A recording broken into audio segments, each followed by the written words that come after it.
প্রথমত আমি বলবো এই চীন থেকে ভালোবাসার টানে আমাদের বাংলাদেশে চলে এসেছে। দেখতে পারলেন আপনারা, আসলে ওনার যে ব্যবহার অনেক ভালো ব্যবহার, এবং কি আমরা এলাকাবাসী অনেক হ্যাপি।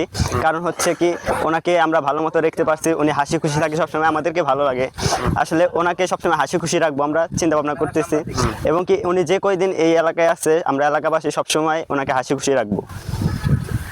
কেমন লাগছে যে থেকে চীন থেকে যে বাংলাদেশে আসছে, বা একটা আপনাদের এলাকার একটা মেয়েকে সে বিয়েও করতে, আপনার অনুভূতিটা কেমন? আমার অনুভূতি অনেক ভালো, কারণ হচ্ছে ভালোবাসা কোনো সীমা মানে না। যেমন চীন থেকে চলে এসেছে আমাদের বাংলাদেশের এই টাঙ্গাইল ডিস্ট্রিক্টে, তাহলে কত দূর, 7 সমুদ্র 13 নদী পার করে এসেছে এই টাঙ্গাইল ডিস্ট্রিক্টে। চীন থেকে একজন যুবক আইসা এখানে যে মালেকসান ভাইয়ের মেয়ে বিয়ে করেছে, এরকম শুনছি এখন। জি আলহামদুলিল্লাহ ভালো ভালো। বাইরের দেশে একটা ছেলে এখানে এসে বাংলাদেশে বিয়ে করেছে, বাঙালি একটা গরিব ঘরের মেয়েকে, এটা ভালো একটা বিষয়। আমি ছেলেটারে একবার দেখছি, আছে ভালোই আছে, ভালোই মনে হচ্ছে। না এমনি তো ভালোই দেখতেছি, আইসে 8-10 দিন ধরে গ্রামের মায় মাতা বোন নইয়া বিয়া শাদি দিছে, ভালোই। মেয়েটাও ভালো, পোলাটাও আইসে, ব্যবহার আচার ব্যবহার ভালোই।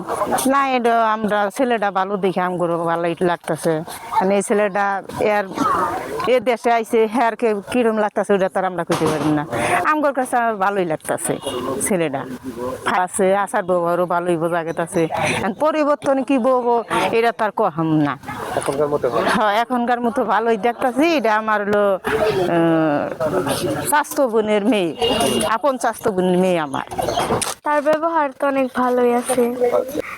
মোবাইলে যে প্রশ্ন করে সে তার উত্তর দেয় মোবাইলেই, আবার আমরা তাকে প্রশ্ন করি মোবাইলেই।